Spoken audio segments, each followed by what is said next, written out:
I'll tell you how important the Spark was. Not only did the Spark account for, personally, it single-handedly accounted for radically changing the buying demographic of personal watercraft. It radically changed it. Like, Jerry Gaddis and I were watching these numbers, and we were like, I don't get it. I don't get it.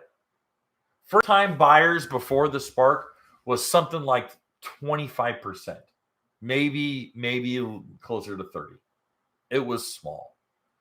It was 25, 30%. It was a minority. Do you know that first-time buyers now are 58%? It's 58% first-time buyers. That's crazy. And that's predominantly because of the Spark. All right? Or at least with the Spark kicked open the door. All right? Now, funny thing about it, look what happened to the rest of the industry. Spark comes out, dominates for 5 years. So what does Yamaha do? Yamaha makes an EX. All right? Yamaha's EX, we're going to be a more mature option. We're going to be a little bit, more of a permanent option. We're a higher class option. Okay, fine, cool. You do what you want. Hey guys, thanks for hanging out.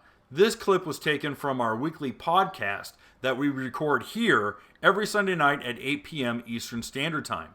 If you want to watch the whole video, you can go to the Watercraft Journal's YouTube channel, go to playlists, and then click on live sessions. You're going to see it there. Otherwise, go ahead and leave a like, a comment, and definitely subscribe to the channel. It helps us grow. And again, thanks again for watching our videos, and we hope to see you soon.